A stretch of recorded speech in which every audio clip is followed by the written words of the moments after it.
The greatest power you possess is your ability to choose. Join Lowe's Moore as he reveals how you can begin to maximize that power by exploring yourself on the deepest levels and committing to making lasting and positive changes. Get ready to achieve breakthroughs that will lead to accelerated growth and transformation, because you are now tuned in to The Blueprint.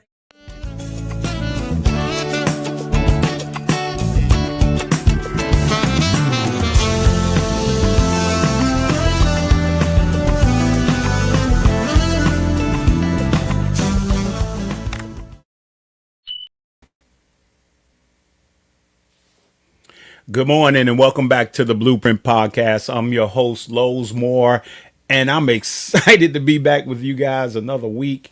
Let me just do a quick recap. Last week, I had my youngest son, Lowe's III, who just completed the tour.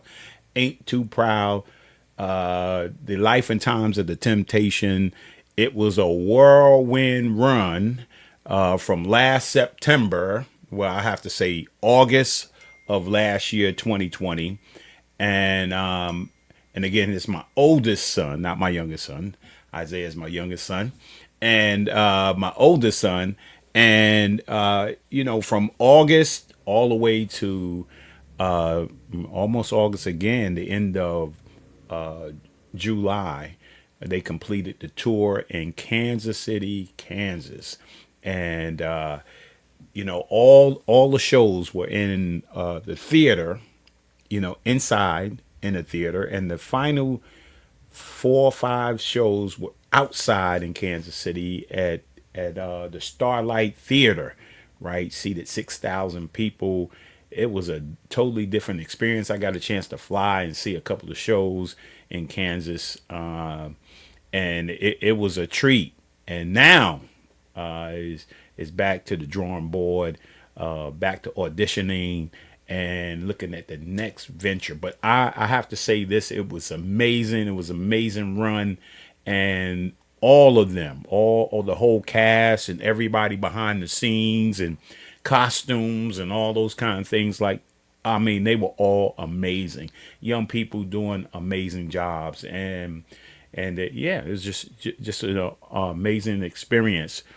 And then, my wife and I last week, we celebrated 42 years of a wedding anniversary, and of course her birthday as well. And we got a chance to just kind of hang out and relax. And it was just a great time over the last 2 weeks. And it was just exciting, man. So I'm happy to be back with you guys. We're going to have another exciting show. I don't have my pebble or my basketball to throw in the pond, but I'm expecting the ripple effect of this show. And you can see Lowe's Moore the Blueprint on Facebook, Lowe's Moore the Blueprint on YouTube. And don't forget that we are streaming on the PNN, the national, the Phoenix National Network, PNN, Roku, right? Roku, and the Fire TV stick as well. And so, yeah, just exciting to be in partnership with my man, Dr. Philip Reed. And I want to send out my condolences on his behalf. He lost his mom, last week. And we were connecting on some business stuff. And he had called me and we had to reschedule it. And so, my prayers are with him and his family. And through this tough time. And again, let's get rolling. I got to get through this segment, and because I got 2 amazing young people that I'm looking forward to have a conversation with. And so let me start out with my book of the week. And remember, this is the whole month. The whole month focus is on purpose, right? And so Pastor Rick Warren, one of my favorite books, and sometimes in life you're looking for something to stabilize you.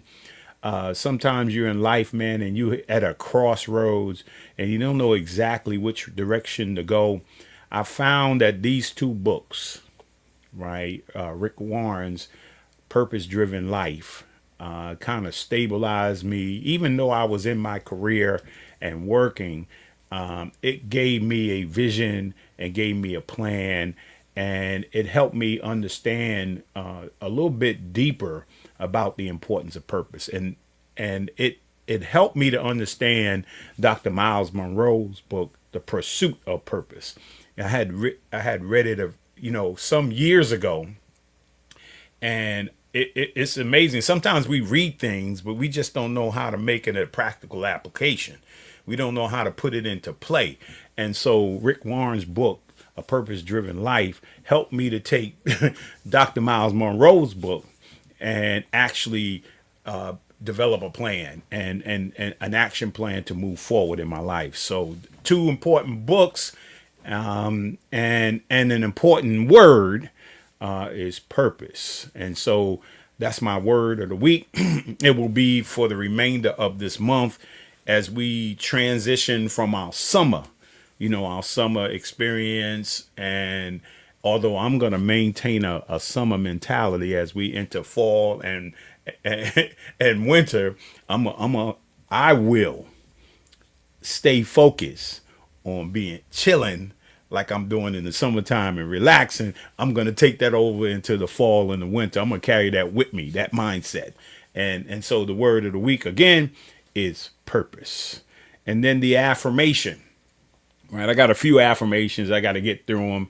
The first one is Dr. Miles Monroe. And this is, my good friend, Hill and Pierce Harper, his son, affirmation moment and quote moment. And it says, the greatest tragedy in life is not death, but a life without purpose.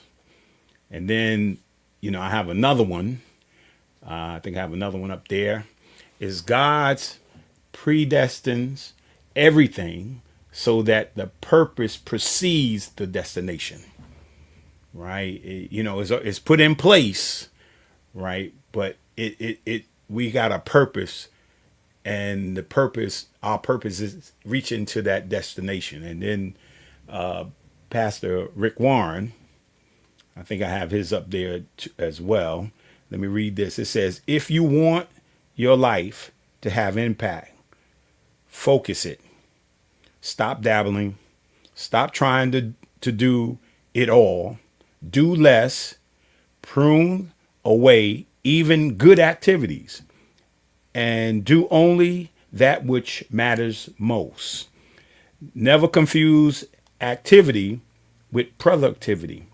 You can be busy without purpose, but what's the point, right? What's the point, right? We can be busy, and that's why I was doing a lot of things, in my life. I was doing a bunch of stuff, right? Everybody was always asking me, and I was like, yeah, I'll do that. I'll be a part of that group. Yeah, I'm gonna do this, and it seems like that as towards the end of my career at the Boys and Girls Club and into retirement, I started pruning. I started moving away and started focusing on the things that matter. Family matters, right? My men's meeting on Wednesday night, my national call on Wednesday night is important. The King movement, helping to development is important, right? And so I kind of pruned away so I could be more effective and more productive at the things I was doing, rather than doing so much and getting so little done. So, that's the importance of focus and purpose. So, and then here's my music and movie of the week. Let's see here. Well, the soundtrack, I don't know. We got a chance because we always like to support our homeboy. We always like to support Denzel. We went to see his movie on yesterday, and intriguing, complicated, makes you think.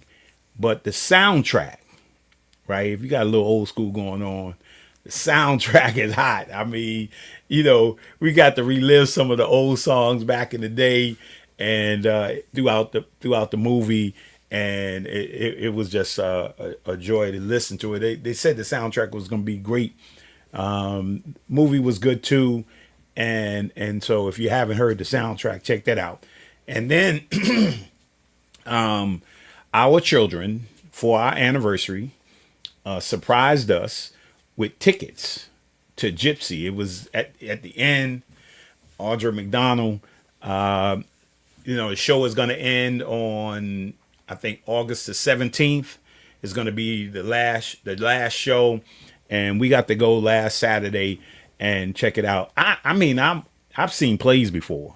I use a movie or plays, but I've seen plays before, but I've never seen anybody work like Audrey did. She made me sweat. I mean, she was going hard. I mean, and I seen the interview and people were saying, like, how do you do this every single night? I was like, and cause you're doing this every night. She's doing this every night for at least 6 days, and in some days 2 shows, and she was going hard. I mean, she was going in and she was giving it. I mean, I felt tired for her. I mean, I was tired when I left the show. I mean, and it's just a amazing show. And then also I got a person of the week. I think my person of the week. I went a little old school this week. Paul Robeson, right? And if you don't know the great Paul Robeson, this guy's a multi-dimensional talent. Back in the day, man. Triple threat. I mean, all those wonderful things, man. And you got to know your history. If you don't know where you've been, you have no idea where you're going, right? And Paul Robeson is my person of the week. And then I want to wish condolences to, especially Scooter. Everybody remembers Scooter and Rodney McRae. This is his first cousin, Crystal. She was a part of the, my wife and Crystal and their sister, Teresa's sister Dee Dee. They had a little group. Excuse me. Had a little group that purchased the Mount Vernon Shamrocks of the WABA, right? As the WNBA and the WABA. Marsha Blunt, who's from Mount Vernon, is the first woman to own a ABA men's professional basketball team. And then now she is the owner of the league, the WABA league, from Mount Vernon, right in the projects, right there on 7th Avenue. And they got like 18 teams now. They're streaming live and, they've been in existence for over 7 years now and doing a tremendous job. But we lost Crystal, just the quiet storm, just an amazing person. And, like a little sister. You might as well have been just Rodney and Scooter's sister. And I got, unfortunately, during these times you get to see people you haven't seen in a long time. So I got to see Scooter and his family and Rodney and his family. And Crystal brought out the best on last week. And we wish the family, praying for the family. And, just tremendously missed. So let's get rolling here. Let's show we're going to show a couple of highlights, and then I'm going to introduce my guest for this morning.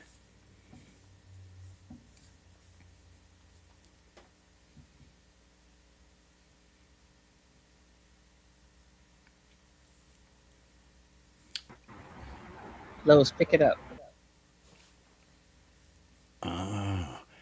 See, I get to do multitasking. Okay. I could do that.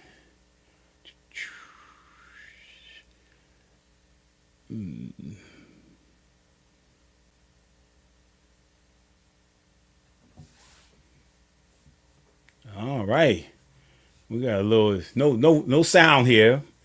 There's no sound here, but you'll get the point in a second. You'll get the point, of course.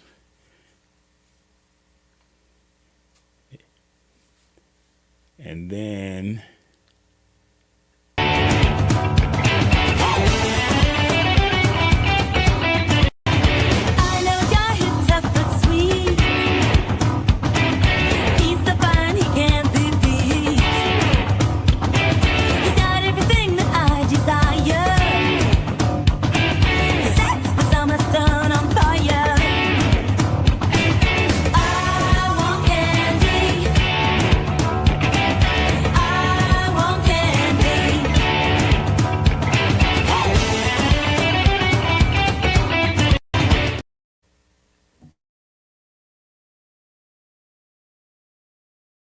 So just tell me your expectations for that game, a very good team. Well, I expect to win. I expect to win every game. I mean, Charmont's going to be a great opponent. It's going to be a battle. It's going to be awesome. But I expect to win every game. How do you feel after last year's result? Obviously, it was a tough loss. Last year was last year. We're a different team now. We're going to come back. We're going to forget about last year. This year's a new year. So. We use that as motivation? Yes, definitely. We use ever since we lost Charmont last year, we used that as motivation. We wanted to get back to Charmont. We wanted to get another shot at them. So that's what we're going to do. Awesome. I want to welcome to the Blueprint, Caitlyn St. John and Harry St. John the fourth. Thank you for having us on, man. I appreciate so that. Much. Yeah. No, what a beautiful introduction. Right. It's something I haven't seen in at least 10 years. So great surprise. Oh man, look. If y'all love that, I'm gonna show you something real quick. If y'all love that, let's see. You know, you were mentioning your friend Scooter, and Harry is our Scooter. Right. So, and it also just came full circle seeing you in that video because you were Scooter then. Like, I know. Seriously. Like, you still are to me, but like, you know, you've adopted SJ and you know what I'm saying, you've taken your right. thing. So like you were growing up, but it's just so like, wow. Right. Whoa. And, what a blast. Yeah, and that's right. Your nickname is Scooter. Yes. Right. and now I'm wondering, you know, if that's where my dad got it from. You're gonna have to ask them now. Yeah. For sure. Wow. Oh man. But my whole life I've been known as Scooter, so. Oh. Wow, Dad has all the photos. What? It's crazy. No. Big head. Oh man. You see the boy with the Timbs on though? You got Timbs on already? Come on now. I got the fresh wheat Timbs on. I keep it New York. Oh, okay. Now what happened to now it looked like you got some viola or violin skills. That's a violin. A violin. That's a violin. Yeah, I used to play when I was younger. Man, I was definitely the art child. I was born the art child. Right. Oh man. That was I saw the pictures. I was like, whoa, okay. Right. Yeah. It was bound to be. Something artists like was bound to be. Yeah. I mean, who was it? My youngest daughter, Sherelle. She had a viola. Okay. And you know, she could play from hearing. She could hear it. Yes. And then kind of play it. And so I think we bought her a viola. Okay. That was a wrong move, but it's not that she couldn't play. It was just a passing fad. Like I did it. It's gone. I think about that. Like now, I feel like I'm in a mentorship position with a lot of like younger, like young children that are interested in trying to get into fashion and trying to learn how to sew. And especially so with young, bright children that can do anything. You can do so many things. You can play the viola. You can be a fashion designer. You can play sports. You can choose to do anything because your fortitude and your capacity is so big. And you're so bright and smart. But that also means that you have to choose one. You can't allow yourself to be interested in everything if you want to be really good at something. Right. So you have to literally just decide, this is the thing that I'm going to do, even though I can be a chef. I can be like anything, This is the thing that I'm going to do. Yeah, and I think that was one of Rick Warren's in his quote. It was like, look, somewhere along the line, you got to prune. You're going to have to choose, and that was the thing. Good things. I saw that in the quote. That was astute. Like he's very right. Even the things you really like and that are productive, quote unquote, for you aren't towards the goal. Yeah. Yeah. And, because I wanted to do, that was one of my things.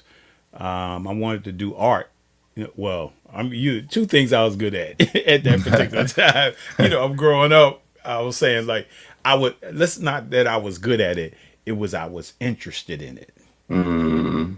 Right. Out, you grow up and you're taking all the classes, elementary school, they taking you through the whole process. And I don't like that. I don't like that. And then I got to art and I was like, oh, I like that. Mm.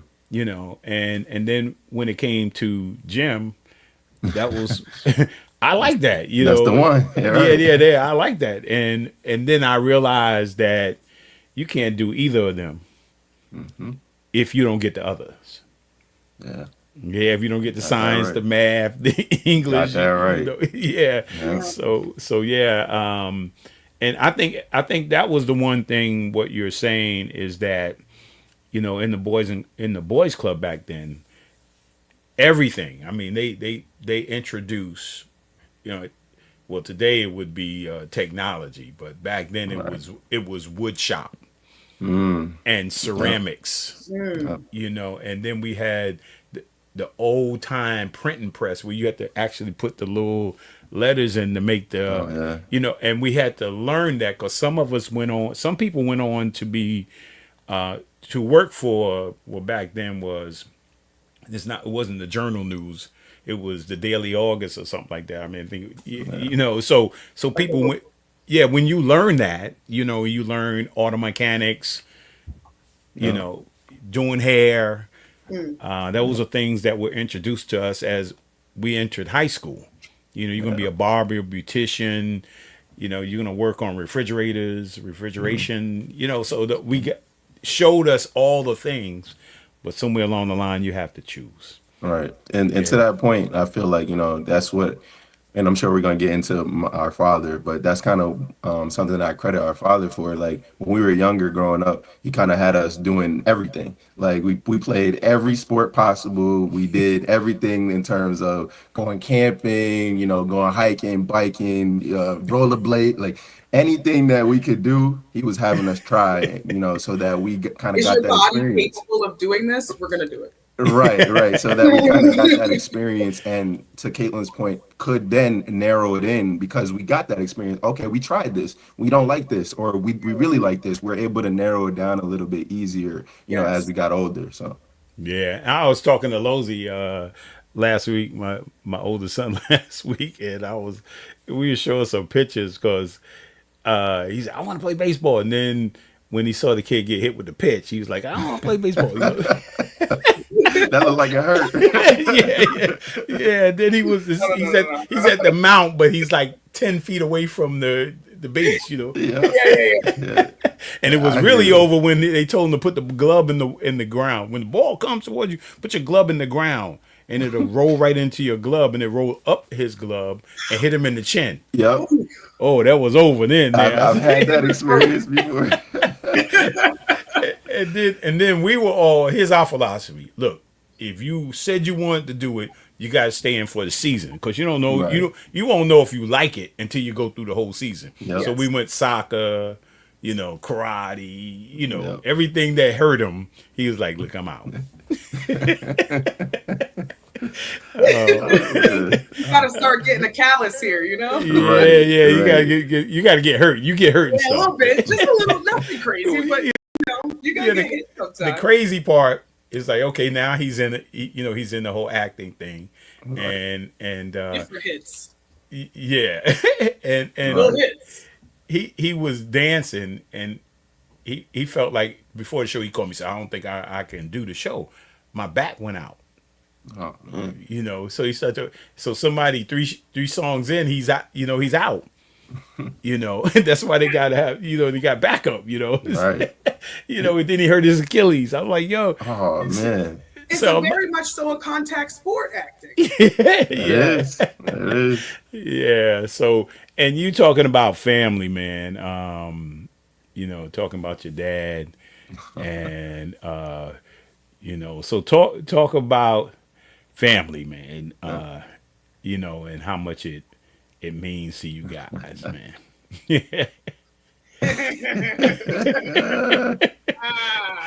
Oh man. Caitlyn, you want to start? Obviously. Yeah. Go ahead, Caitlyn, you can start. Yeah. We have, I think, the way our family like blended together. We all have kind of different parents, different like cross sections of parents, Right. but as a unit, as a family unit, we've always been so strong. Going into places like people knowing my dad, people knowing my brothers, people knowing all of us as just siblings, my stepmom, Scooter's mom, like we're just tight. We Right. want to Yeah. make sure. We then got uncles too. Yeah. Right. Right. Uncles, aunties, grand, all of that. Yeah, and Everybody. I think Everybody. who is it? I think my wife or my daughter played with. Wow, I'm trying to figure out which one. Uncle Michael, maybe? She played basketball on the Mount Vernon High School basketball team. I Yep.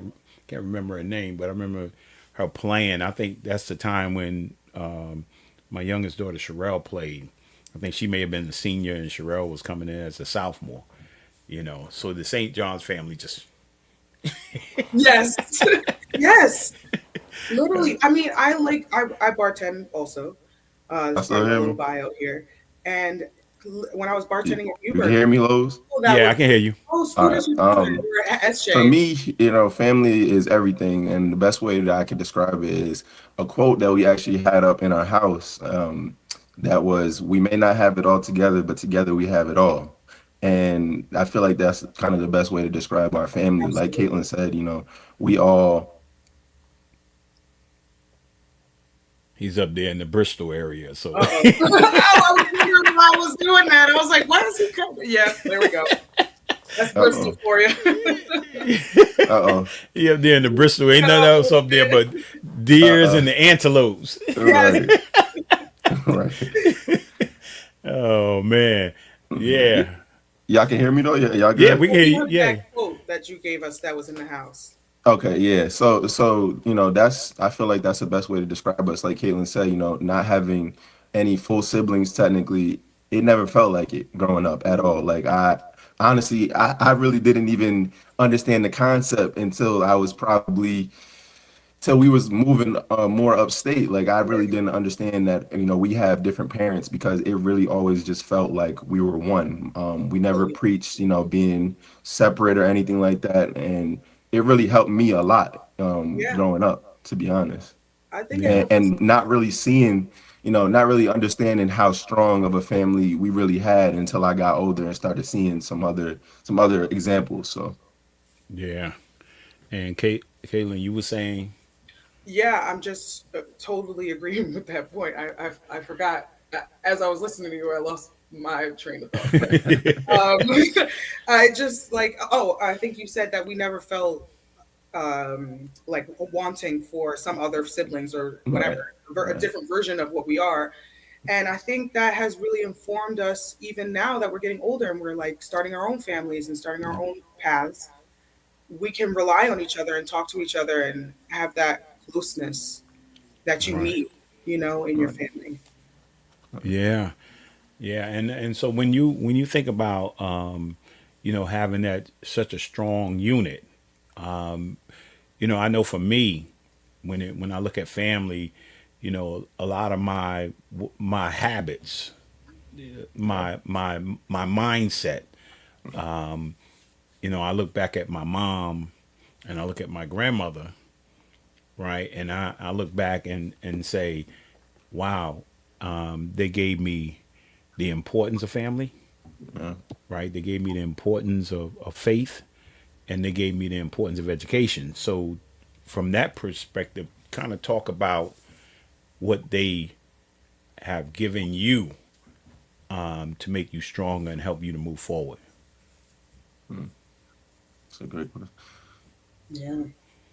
I say for me, um, my parents, or especially my mom, gave a lot of words of encouragement growing up. She was really good at always making sure that we heard, or at least myself heard, you know, that hey, you can do this, and you can get through whatever is in front of you. But really, both of them, I learned from just watching them be so resilient and just going through the things that they were going through in life, and not ever really complaining about it, always handling it with a smile on their face. It really helped, I feel, all of us to feel like, okay, things may get down. Life is up and down. Life is a roller coaster. But you got to know that it's gonna go back up. You just in a down patch right now. We're gonna be all right. So hearing that and seeing that every day was pivotal for me at least. Yeah. I 1,000% agree. I think just from the way that I interact with people, I find that I get much more information from them from how they act than it is whatever they say. And our family is a family of doers. We get things done, whatever the case is. If we need to move into a bigger house, move all the kids from everywhere up to Marlboro. Yeah. Like, that's Yeah. super easy. You know what I mean? And like everything, every card has been dealt to them with a bunch of kids at the same time. And we have all not been wanting for anything. Graduation parties, vacations, going to Six Flags, being on a literal roller coaster, Right. going to St. John's and St. Thomas, like just having the life, living a great life. Wow. Exactly. Oh. Oh man. You can't get us not smiling all the way. Never. We cheese and family for sure. Oh man. And I think I'm trying to think of one of, I don't know if he's granddaughter.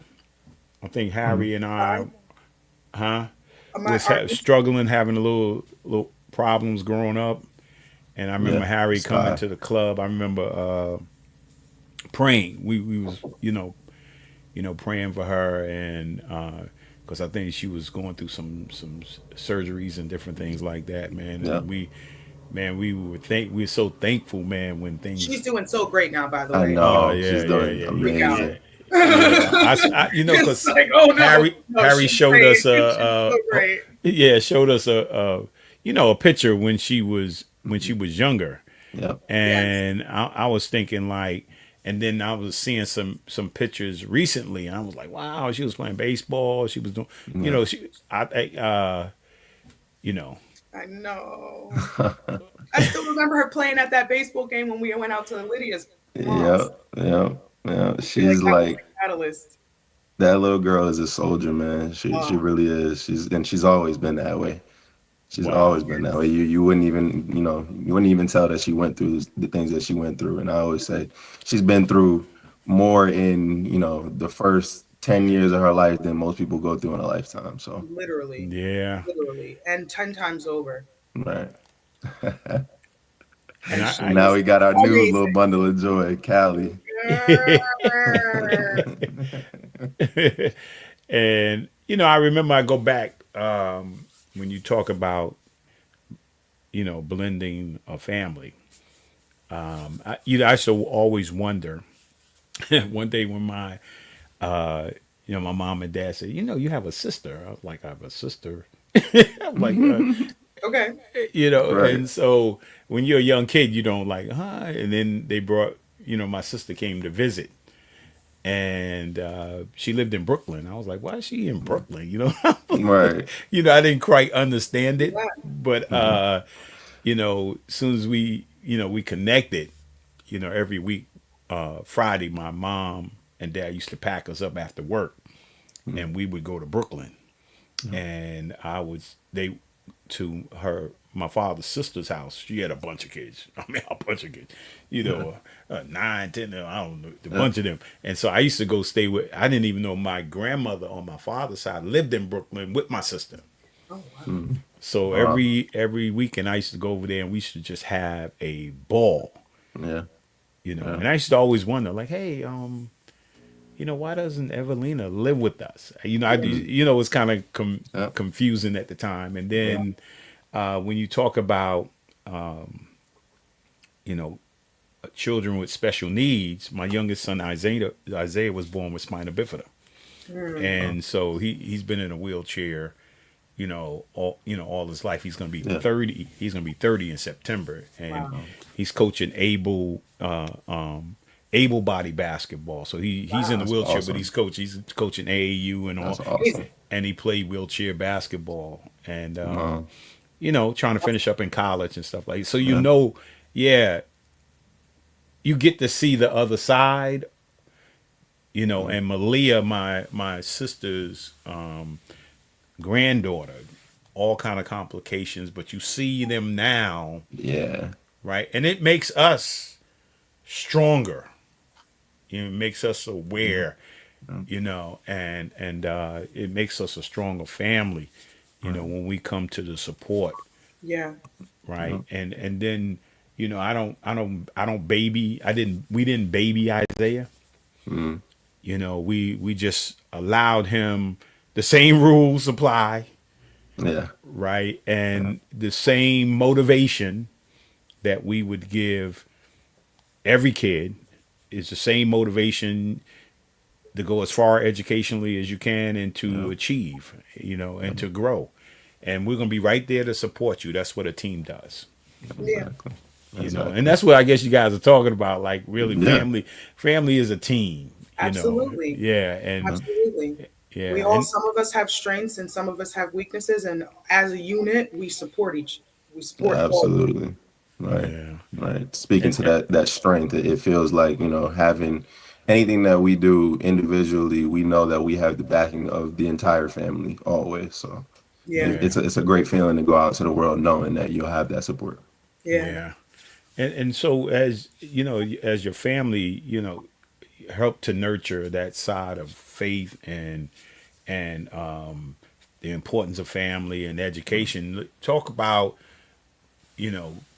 educationally, you're in school and their demands or their example of the importance of education. What kind of, you're going to go through it no matter what, you're going to school, Right. but what you do in the future, as you plan to the future and you guys are in your careers now, was that the road that you wanted to take, or was there something else?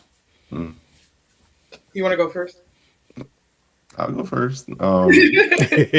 So for me, education, my parents, they always preached, they wanted us to go to college from the beginning. As long as I can remember it, it was, you're gonna go to college, you're gonna go to college.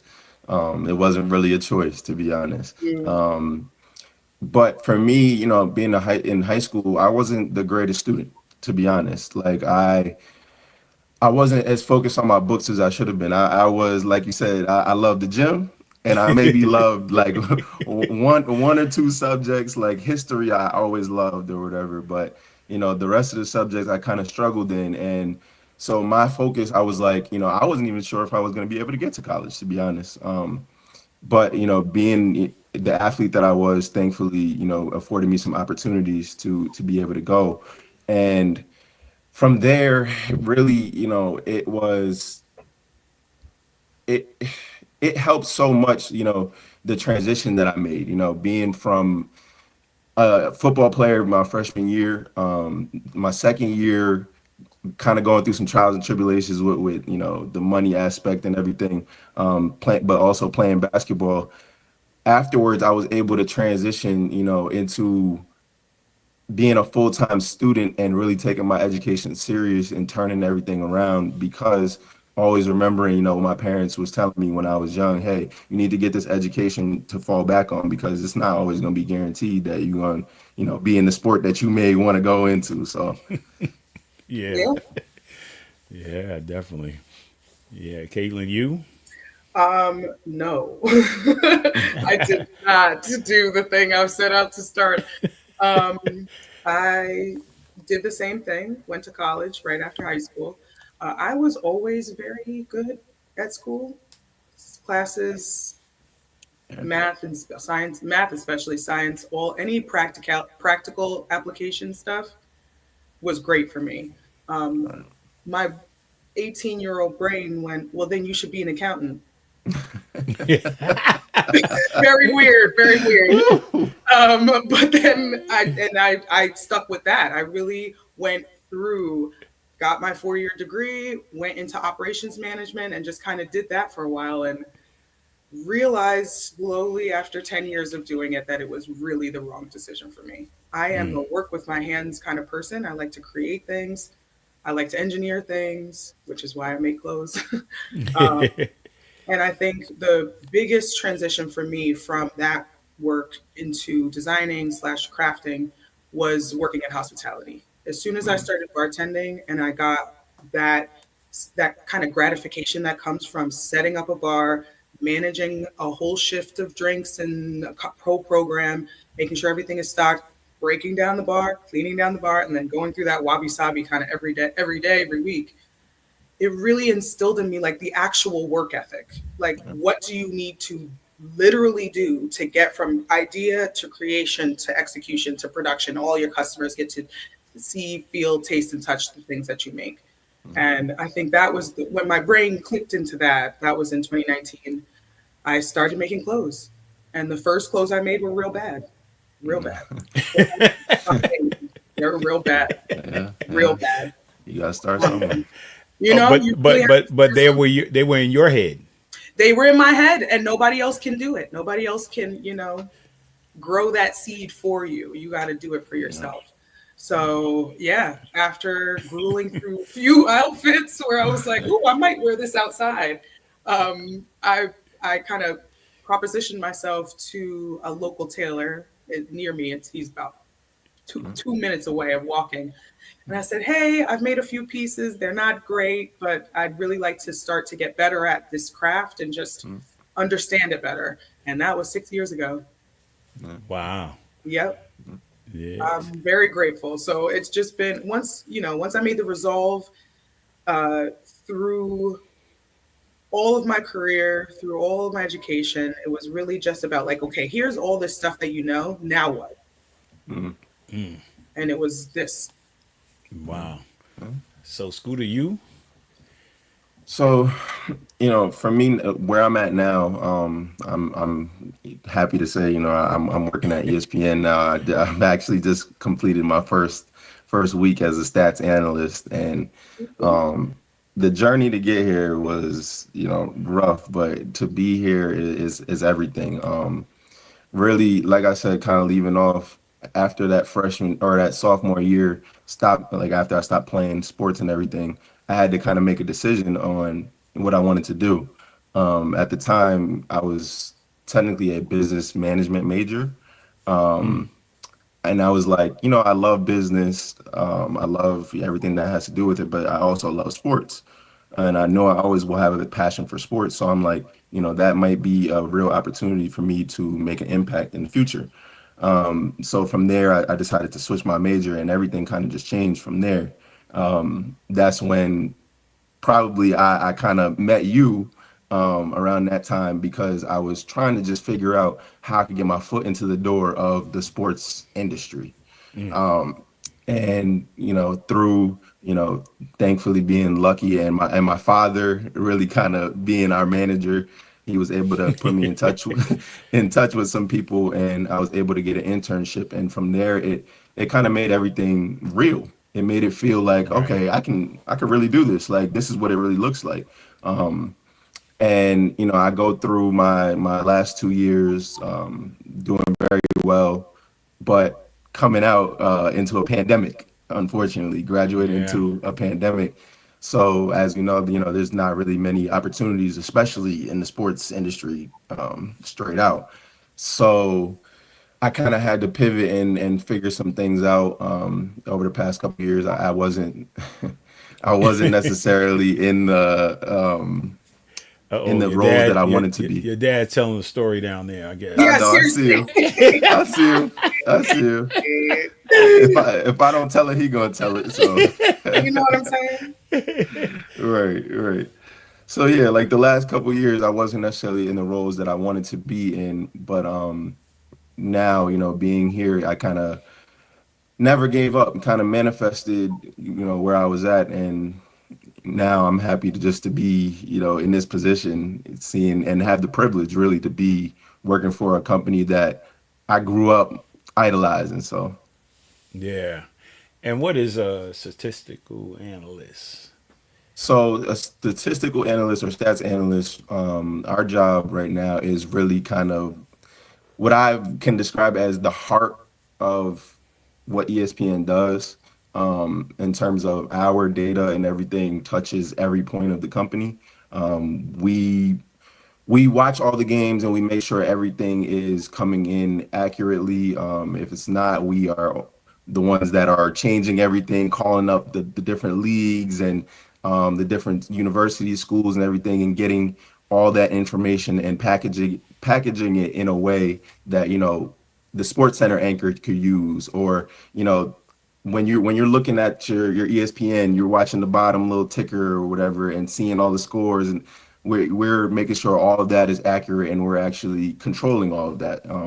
Everything within your ESPN apps and things like that, we're controlling all of that front facing stuff. So it's been awesome to kind of see the inner workings of what it takes to put on a product like ESPN.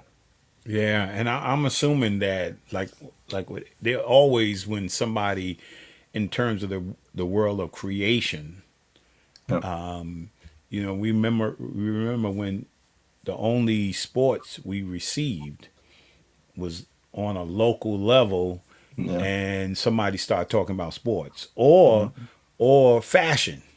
I mean, occasionally somebody would put something about fashion, or when it comes to Fashion Week, then all of a sudden we see Fashion Week is coming, and they show you all these, wonderful clothes and stuff like that. So it's always interesting, because I remember when ESPN didn't exist. Yeah. Yeah. Remember Wide World of Sports? Yeah. Yeah. Yeah. The thrill of victory and the agony of defeat. And then out of Right. nowhere, ESPN comes his own sports network. I mean, like, what is that? Yeah. So yeah, now now fashion is just a part of our culture. Sports Absolutely. and fashion is a part of our culture, and we see it. Whereas when I was coming up, you had to dress probably like you're going to church. I mean, Yeah. you had to have on a suit or a jacket or something like that. Yes. To go play, college game, high school games, or college games. You had to dress up, and then the NBA had policies as well. You couldn't just wear anything. Now, Yeah. They running rampant now. yeah, the NBA, all the sports, all the professional Yeah. sports and college sports, the creativity. I mean, I see some of the outfits of, some of the young ladies in the WNBA, Yep. and Russell now, Westbrook alone, and then he's Russell like Westbrook. creating his own world Yeah. style. Yeah, and I don't know what James Harden be having on sometimes, man. But James Harden, Shea Gilgeous-Alexander. yeah, It's- Feeling the edges. I feel like it's a new day. It's a new everything. Yeah. You know what I'm saying? It's about it's about expression, honestly. Yes. Like they're just able to express themselves through their fashion, and it's cool to see, honestly. You get to see everybody's different personality. So, Yeah. yeah. Especially And what when they're trying to be so technically precise. I mean, from a layman, like people who just watch, it's like really exciting to see like people who you got to shave a millimeter off a millimeter. You know what I mean? Yeah. Like you're trying Right. to do the most, literally threading a needle. Mm. The teeniest, tiniest needle with the thinnest thread. And they're out here wearing some of the coolest stuff I've ever seen. Right. yeah. And how do you think that the impact of social media has had on both sports and fashion? Uh, Oh, go ahead. For sports, I would say it's continued to make every sport really global. It's helped to grow every game because we're able to see, what's going on. I'm able to see what a cricket game may look like on the other side of the world, or a soccer game that's going on that happened in the middle of the night last night. I'm able to see it on my phone instantly every day. So it's definitely helped to grow the game. But then with everything, there's a bright side and a dark side, of course, and the dark side of it as you would hear it from a lot of different, professional athletes nowadays, is the fact that they get a lot of hate. They get a lot of hate through social media, and especially now with sports gambling being such a huge thing in this country, it's made it even worse. So it's done a lot of good for the game in terms of growing it and globally, but it might have done some harm to the games as well. So Yeah. But it's all in the awareness. I mean, that's what I was going to bring up about fashion, really, is that I think because we're so online and we're so exposed to so many different things all the time, that we're able to be in the know in a way that we were never. Like, you'd have to have all the subscription, all the magazine subscriptions. You'd have to be following, like, you have to literally show up in person to some of these shops in order to see some of these pieces and all the details of them, and then maybe catch a video online or on TV when it just showed up. Maybe the Mets happening, and you're like, "Ooh, I see." But now you can see anything all the time. At any time, all the time, and it makes it so that I think, especially with clothes, I don't know who to credit with this quote, but there was a copywriter who was talking about the way we use things, and he was like, "There are some things we use, and there are some things we use up." And I think in a world like now, in the world that we are in now, the category of using things up is too high. We need to understand that clothes are commodity for us, that we value them, that they mean something to us, and that you don't just buy 6 shirts every day for the sake of buying 6 shirts every day and throwing out 5 of them. right. Like there's a real impact that our consumerism has on everything. So the more intentional you are about buying clothes, i.e., even designing clothes, like the more designers there can be out there, I think more saturation in the market is better for us all. right? There's so many better options. I think what's the guy's name for Harry? Bill Roden. I met Bill Roden a bunch of times. I think he wrote the book The $1 Million Slave. Yeah.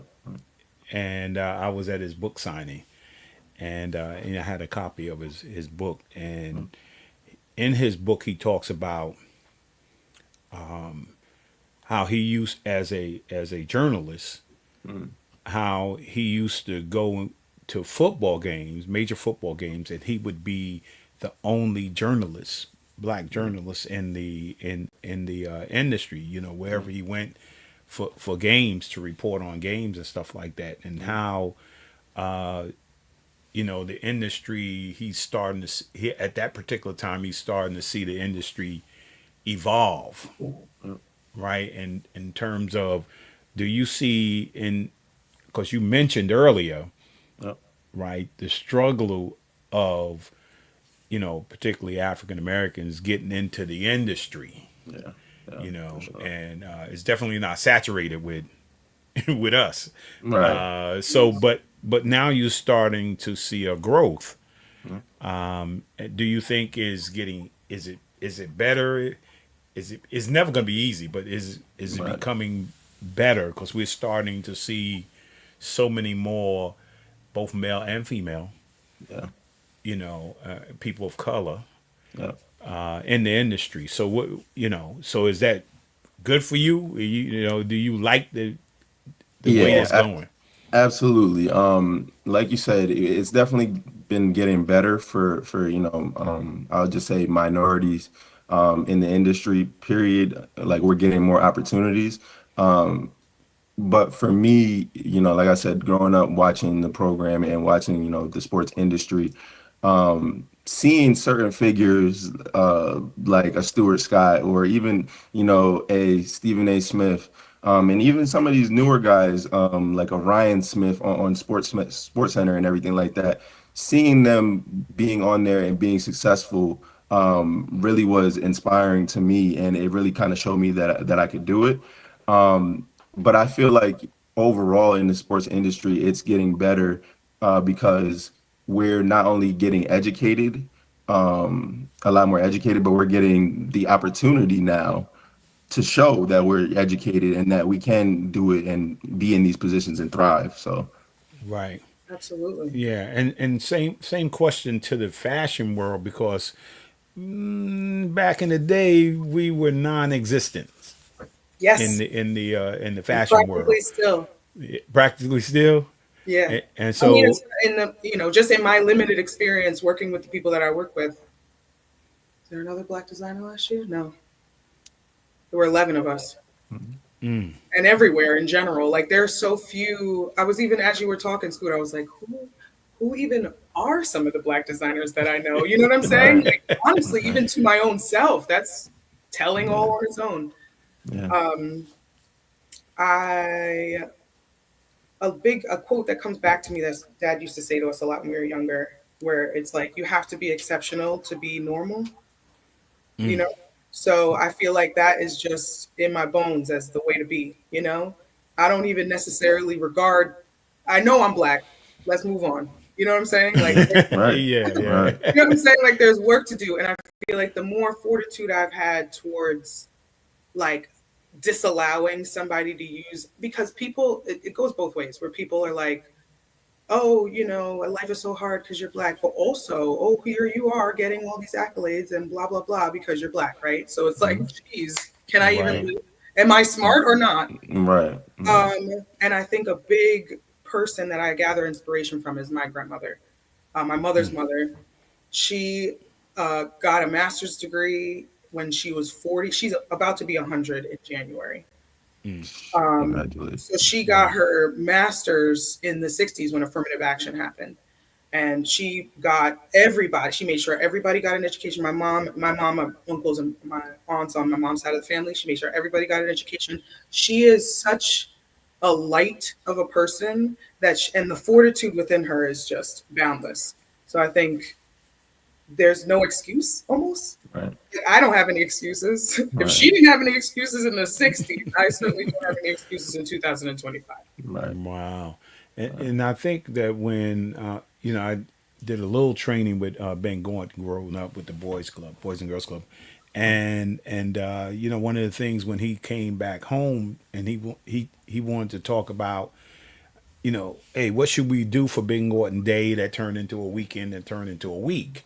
And we create this thing called the game outside the game, sports related alternative careers, right? Because there's so many people that may love sports, Yeah.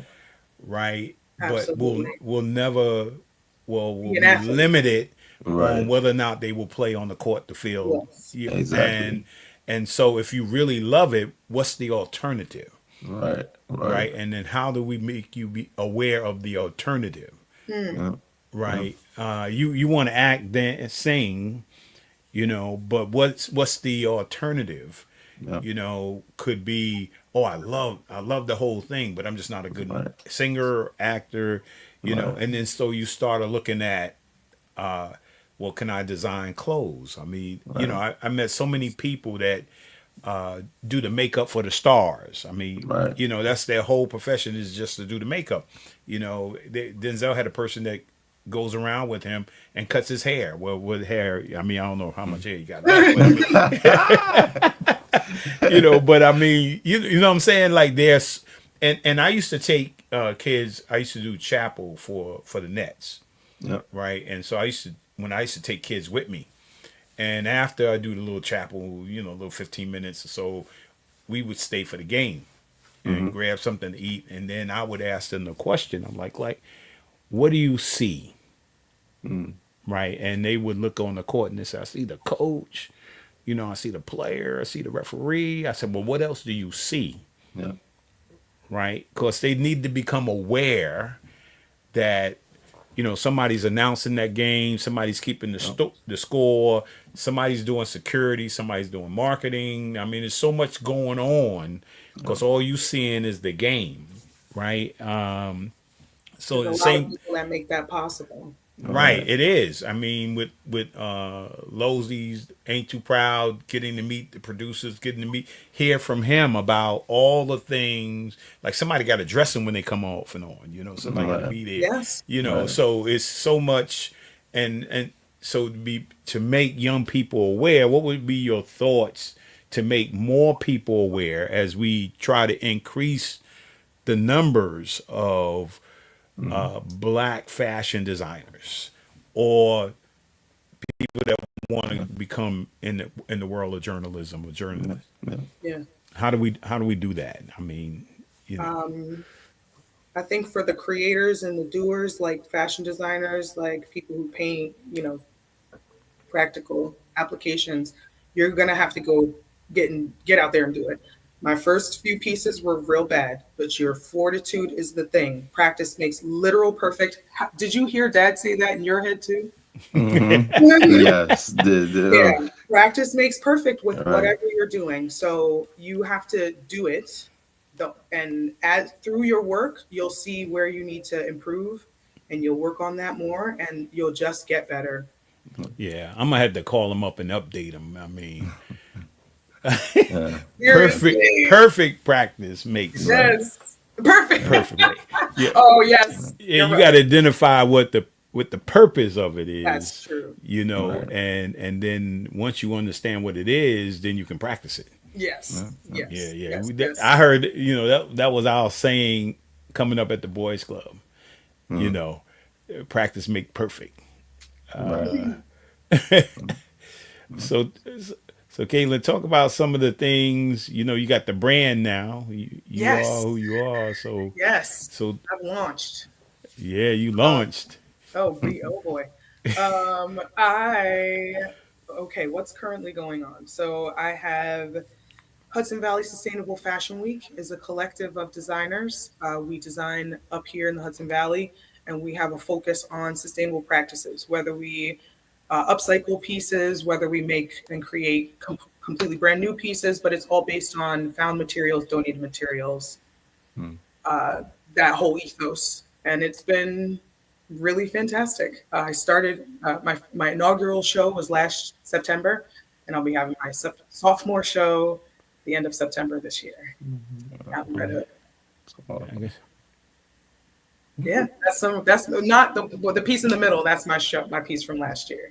Right. And it was very exciting. I think I was watching a little video. Oh yeah, please. Yeah, that was very unique. The runway. That was a big show. That was a lot. I'd never been I've been like modeled for a couple of high school shows or whatever, but it's like the stakes are so low. This one was like, I had to make all of these pieces. I had to coordinate all these models. I had to get their makeup done. I had to make sure their hair was done. We had to make sure they were on location. We had to do rehearsals. Woo, I'm exhausted already. Hey, you got to put in the work. You got to put in the work. It's not easy business. Designing is not easy business. This is hard work. Well, yeah, I think if you go in thinking you're looking for easy, there's nothing easy. Nothing. You're gonna have to put in the work, and when you do, you get the reward. Yes. You look back because there's everything is hard work. Yes. And you will actually fooling yourself if you think like, oh, I'm gonna pick something because it's easy. No, everything. If I heard Will Smith say something the other day. If you want to be good, right? There's a lot of people who could be good, but to be great, he's talked about 70 hours a week. That he was putting to the craft. So if you want to be average, mediocre, right, good, but if you want to be great, right, there's a sacrifice to it, and it is work. It is work. It is work. Yeah, I mean, lot of the work is like developing the bud. You know what I'm saying? Like you're a flower, you're on the tree. And that bud takes a long time to develop before you see anything that's going on inside of it. And then when it happens all like a flash. Boop, the flower's out and it's beautiful. And I'll see you next week. Yeah, I like that. And then there's like the bamboo tree. I mean, they talk about the 30 years that it takes, it doesn't grow. And then in a certain period of time, it just boom. That's you. That's all of us. That's each of us trying to do anything. Yep. Working really, really, really hard in the dark by yourself, effectively, with some support, with whoever's supporting you doing it. But everybody's not there when you're starting. Right. There's a few. There's your family, there's your friends, there's the people who like know you and love you just because you exist. But then the thing you make is not for them, it's for the world. Yeah, I used to always ask myself. Well, Mr. Jones, your dad would know Mr. Jones and Calvin Jones, all them guys, growing up. So, I used to get up at 6 o'clock in the morning. Sometimes I'd be at the club at like 5 o'clock in the morning. Yep. And the first question he was asking me is, where's your enemy? Where's your competition? I'm like, they probably sleep. Yeah. So Not for nothing, they probably sleep. Right. yeah, they're asleep and you're looking working. getting it done. Right. Yeah, and that's an important message. It does take work. Yeah. Like a quote, I'm not sure, I can't think of who it came from right now, but a quote that I always love over the past couple of years was, everything that you want in life is on the other side of hard. Like everything in life is on the other side of hard. So it's like you said, you're fooling yourself thinking that, to get to where you want, it's going to be easy, because it's not. And to Caitlyn's point, like, you're going to have those times where, you putting in all this work and you're not seeing, the fruit of your labor, and it gets really tough. And the only difference between, the people that are successful that I found is that they kept going. They never stopped. They continue to put in that work, even though, it might be in the dark. You might not be getting the praise for it that you think you deserve right away, but it'll pay off in the end. And kind of like you said, it'll sprout out of nowhere. And I'm speaking from experience with myself. Like, I put in a lot of work for a lot of years, and I reached out to a lot of people, didn't hear back from them, and some I did, and some I gained insight, some I didn't, but I really just tried to take everything and put it down and really use it as motivation to get here. So like I said, everything in life is on the other side of the hard, so you got to put in that work. You got to be willing to do it every day. Yeah, and everything is competitive. I mean, when I was talking to you, I had met a friend. I went to speak a couple of times up at Manhattanville College, and they had created the sports management master's degree. Yeah, and I used to go up. They used to ask me to come up to they had like a fair, and all of the surrounding sports teams. Yep. Would come up there, and they would be looking to hire you. You had to dress up, bring your resume, and you would meet people or have an opportunity to meet people. The Knicks, the Nets, the Jets, the Giants. I mean, Yankees. They would all come there. Yep. Opportunity for internship. Opportunity for part-time work, and some opportunities for full-time. In that industry, and it's just and you look around in the industry, we sometimes we don't even know it exists, right? We don't even know it exists, and we have to make our young people aware that these opportunities do exist, but you got to work. Yeah, Absolutely. Absolutely. I think a big way for some of these kids to help navigate is try to find a mentor in wherever you're getting, wherever you want to focus your energy, because there's nothing to substitute for somebody mentoring you through learning about the ins and outs of an industry, because there's more than just the practical application of whatever it is that you're trying to do.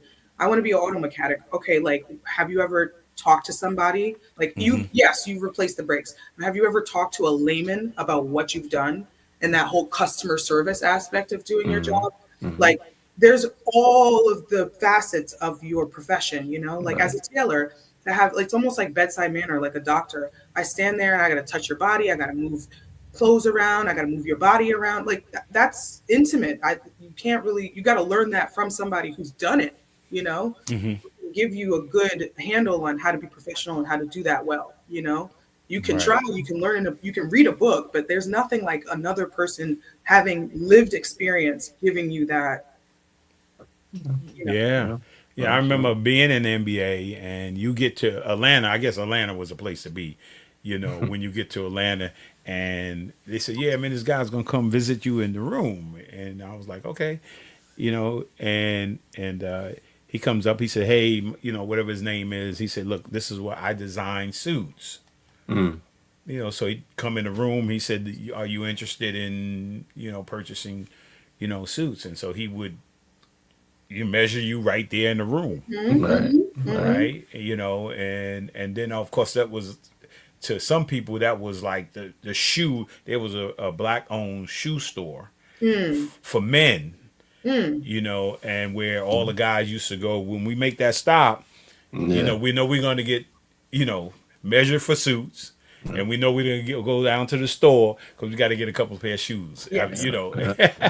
So, I mean, it's a whole industry out there of people who are doing that. And I remember my wife, you know, I think her uncle, he used to come over, man. Sometimes we'd be sitting there, he'd come over. Oh, here come Pop, you know. Pop open up his truck.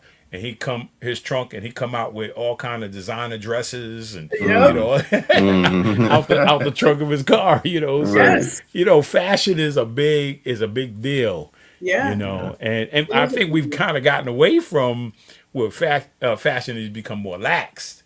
You know, because even what is business attire today? I mean, you know, I mean, a t-shirt maybe. Yeah, t-shirt. On a meeting, it could be a t-shirt. Yeah, we just came from a scholarship ball. It's called a sneaker ball. You know, I mean, I was dressed in my suit, but I had sneakers on. I mean, so exactly. You know, I'm very appreciative of that because you know, being able to, my previous job, I worked at, you know, a university, Central Connecticut State University, and I was able to, you know, I'm wearing a polo and little slacks, but I'm able to wear my Jordans, you know, how I want to, because, you know, fashion has been a little bit more lax in the professional space now. So, I don't know if my wife got I know she's on there. She's probably buzzing with some questions. I don't know. Oh, I got a quick question for you. Okay. How and when did you meet my dad? Oh, we met at the boys' club.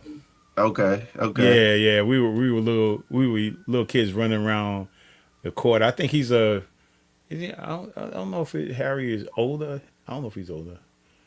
How old is your dad? He about 67. I was gonna say 67. Yeah. 67. So he's younger than me. I'm 68. Okay. Yeah. So we met at the boys' club, and of course at the boys' club you couldn't. That time it wasn't picking or choosing what you want to do. Right. It's like you got to do it. You know, you're in the game room, you got to learn to play pool, you got to learn to play ping pong. You got to at least try, you know, chess, checkers, whatever it is, you got to do it.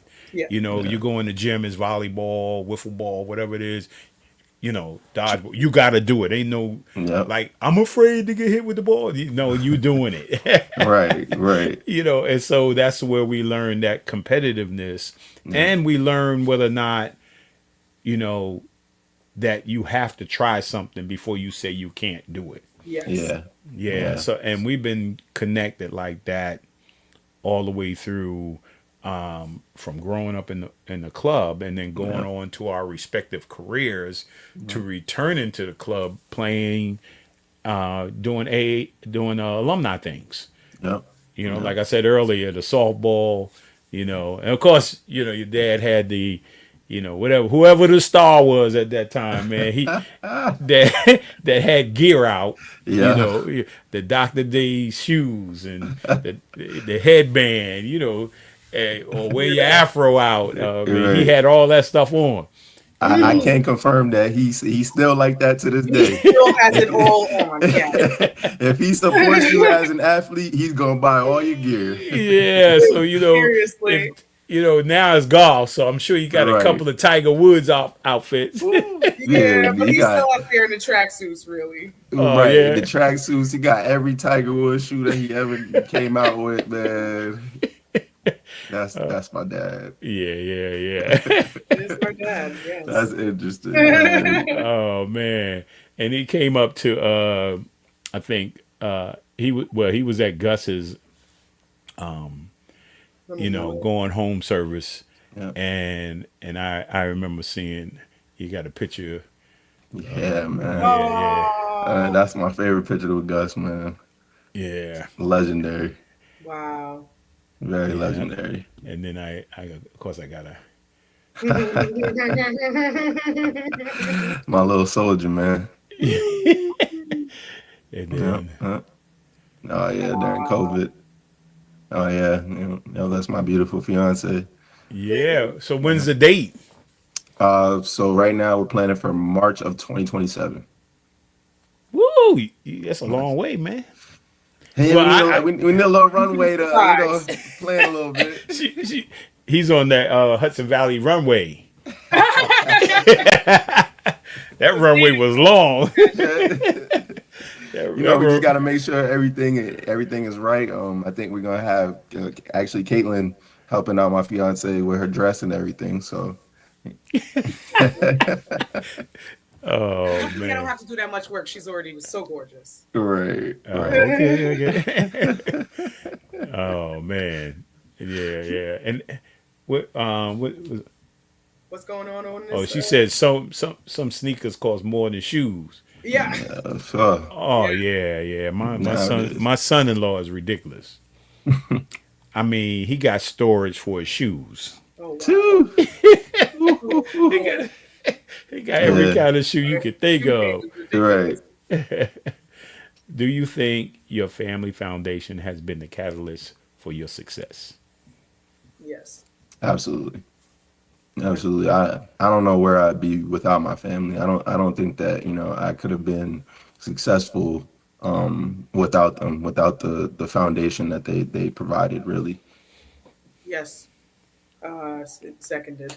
I feel like the realness is like when when you're a kid, you don't realize what everybody is sacrificing to get you to be where you are. Right. And then you get older and you realize absolutely how much work everybody did to get you here. And I would never trade it for anything. Yeah.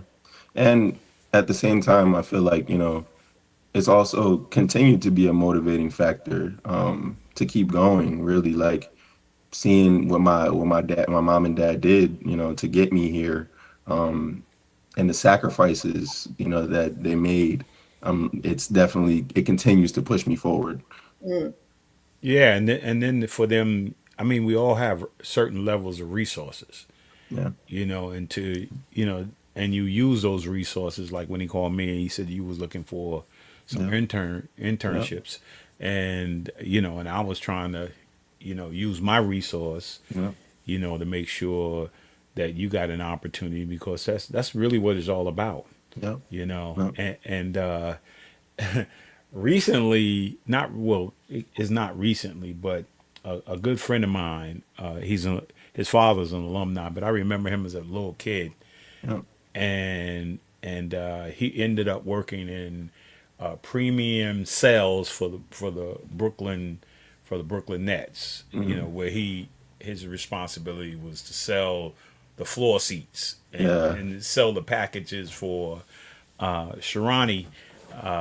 And then he went on to Live Nation, so he's in the DC area. Okay. And he's doing some amazing things, but he always loved to give back. And he invited me and two young men that I recommended academically and of course character wise. He took us down to he sent the limousine, right? With the candy and all whatever that stuff was in the car. The young men were eating it up, and we went to I think it's Indigo down in Manhattan, and where they got to experience having a suit made from nothing. You know, they, took them, gave them some water, brought them in, measured them, Yeah. measured all three of us, and we all had our own suits made that we end up wearing to the Boys and Girls Club gala. Was that your first suit you ever had made? Well, I had mine made in the room, but I mean, No, I'm saying, but like for yourself, like measured, made for you, the first suit you had. when I was playing in the NBA, I had my first couple of suits. Was that not like such a powerful moment? Yeah, I mean, With that suit on? Wow. from nothing, taking material and just measuring you and just looking at the material and touching it and and with the kids is touching the materials and the tie and the shirt. They made the shirt and they did the tie. What kind of tie you on? It just made the whole the whole experience, man, that they currently still talk about. You remember when they made the suits? Yes. Yes. Yes. I have to jump in there. Sorry, but That's right. When Caitlyn asked that question, I've had many dresses that have been made for me. But when my youngest daughter got married, I had a dress design that I wanted. And the person who was going to make it at the last minute said she couldn't do it because she was doing prom dresses. Oh, man. Yeah, I understand it. Somebody else told me to reach out to this young man, and his name was Andrew Roberts. And I called him in. I talked to him about making my dress, and I don't know what I called him. I called him something, and he said, I'm a designer, is what he said. Stuff. People like to say seamstress or sewer or whatever. It's like, no, designer. Different distinction. Yes. And I said, okay. So he makes this dress, and I promise you, when I went in to try the dress I saw the dress and he gave it to me to try on. I had an attitude. I went into the room and I tried the dress on. And when I came out of the room and zipped the dress up, I looked at myself and went, wow. Like and I was just having the dress made. He designed the dress. He turned it out. And I was like, I remember walking in and people were like, wow, like he did it. And I stay in touch with him. He moved down to Maryland now, and he designs men's clothes and women's clothes and African American, and he is really gifted. It takes a different kind of crazy person to design. And he understood. I'm going to say something. I'm going to keep it real, right? He understood the curves. That's I talk to people about that all the time. It's important. You're trying to design on a building that moves around. Like our body moves around and is no sharp edges. So there's no, I get to just make a fun little. No, everything is on a curve. It's a curve around a curve. Let me say it again. He understood the sister curves. Also that. And then also that. And also that. And everybody understands sister curves. Right. Man, what was his name? You remember? His name is J. Andrew Roberts. And you gotta look him up. He does that, but he's phenomenal. And his mom also sews, and so but he does men's clothes and women's clothes. If I had known, I should have reached out to him when my son-in-law got married, because my son-in-law is very particular. I probably would have been able to have him do my son-in-law's suit because he's that good. But I did have another question. It would be whether or not that. I mean, I was telling. We were talking. I was on the phone with Scuda and Lydia the other day, and we were talking about the timeline leading up, and I was like, "Girl, you don't realize how long everything takes." Now, I do also tailoring. Like I design, but I'm a practical woman, so I will do all the things, any sewing that you need. And it takes about 6 months to get a wedding dress, even from wherever it's coming. And then it takes 6 months after that to do the tailoring on it. And then we got to hope you didn't lose or gain any weight. Come on now. That part. You know what I'm saying? So all that. Yeah, they didn't take that in consideration. Guys, Caitlyn mentioned mentors. If you both had a chance to be mentored by someone who is not in your family, who would that be? Like, who would you want to mentor Can you? I do dead or Somebody, alive? this is your magic wand mentor. Whoever, dead or alive. Who's that? Harriet Tubman. Yeah. I want to know. Tell me your secrets. What the heck? This sounds insane. I don't know how anyone could do it, let alone a freed slave. I don't even know. Please tell me your secrets, because I think they'd be helpful. Wow. Yeah, well, in the movie, she was talking to God. She said, she said, I had to get some inspiration from somewhere. Yes, that's some hardcore. That's hardcore. Right, that's resilience for sure. Yeah. Yeah, we don't always listen to God, but she was listening. Right. But Harry, what you say? For myself, I'm a big Kobe guy. It was tough for me when he transitioned, because that was always somebody that when I knew that I wanted to get into the industry, that was somebody I always knew that I wanted to meet and just have a conversation with. But for sure, if there was ever an opportunity for me to have been mentored by somebody, it would have been Kobe.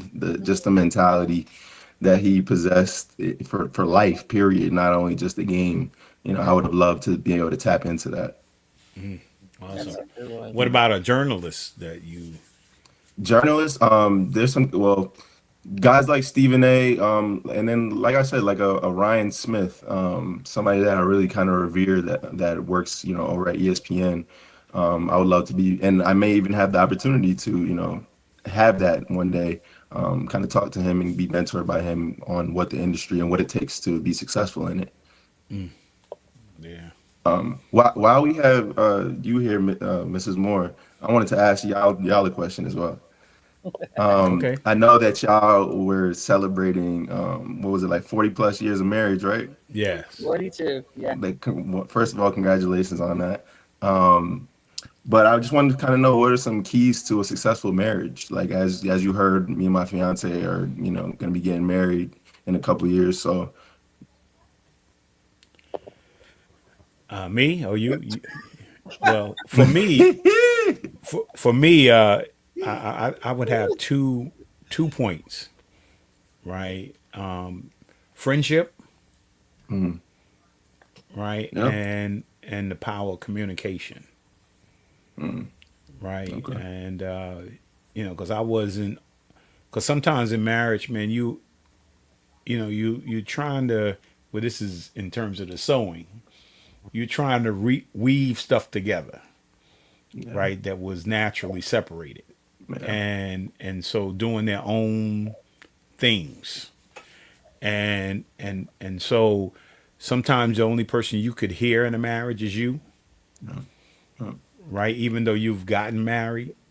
And I had to learn that early, that now I'm married, right? And so things like hanging out with the boys, going to play ball, all those kind of things become secondary.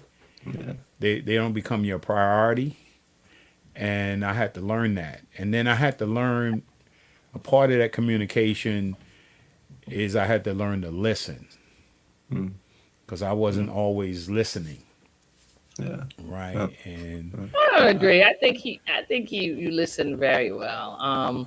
I would say if I had to choose my two words, it's going to be creativity and spontaneity. Those are my two words. I believe that a lot of times marriages fall apart because there's no more fun. People get bored in marriages. And if you're not creative and you're not spontaneous, we do things sometimes on the fly, and we have fun. Creative as far as we like to get each other, like trick each other into surprises. Okay. Do certain things, and so that's fun. And then of course, and I wanted to put this word last because sometimes people get offended when you say sacrifice, right? People get upset when you say sacrifice. Sacrifice is not it's not a bad thing. You know, Right. sacrifice is something that you do because you want to. Like there's times when he'll want to do something, and maybe I wanted to do something else, but I'm going to sacrifice and do what he wants to do. And sometimes I want to do something, and he wants to do something else.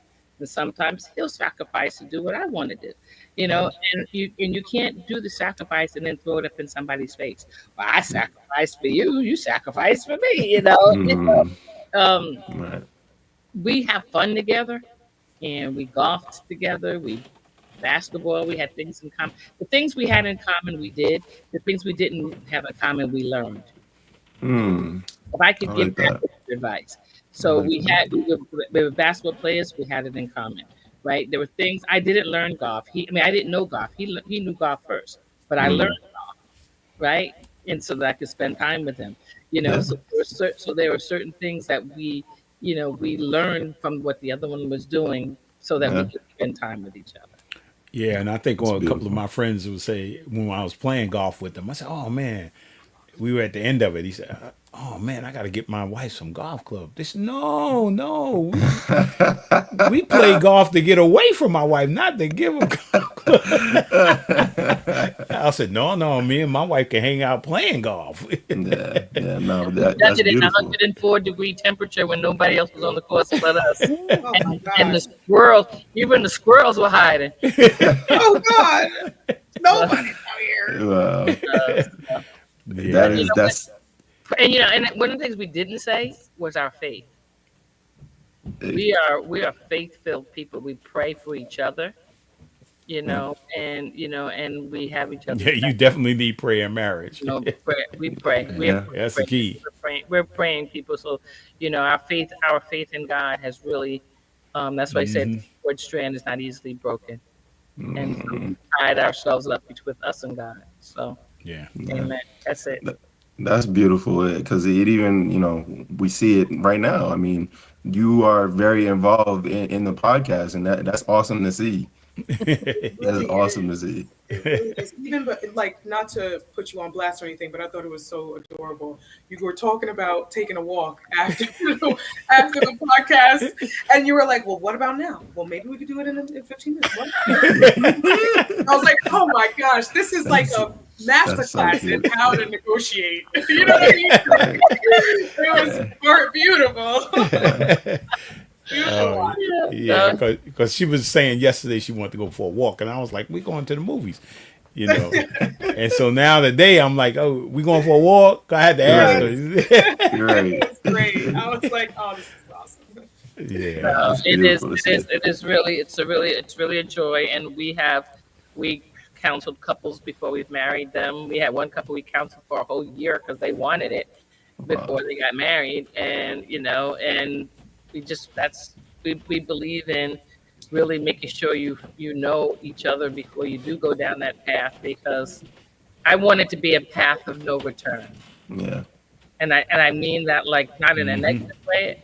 I'm not returning. I'm not going anywhere else. Right. This is it. So you want that decision ditto. to do that. You know? Yeah. So awesome. I see your sister on there. I know. We're all here. Right. Yeah, you're all here. Like we talked about earlier, we gonna have that support for sure. I think she's up next, right? We getting her too. Yeah, I'm trying to get her and her mom, Miss Annette. We try to get her on there. That should be good. Yeah, should definitely be good. But I want to thank you guys. Yeah. I want to thank you guys, for joining me this morning, taking time out your busy schedule. And finally, if you had what would you say to each of you, to a young person who's coming up now, right? What advice would you give them? Because as you know, it's tough in this time. The current state of where we are is tough. And what advice would you give them in regards to moving forward? I would say keep your head down, work for the things that you want. but also know that, it's normal to, have your down days, have your down trots in life. But really lean on the people that were there to support you from the beginning.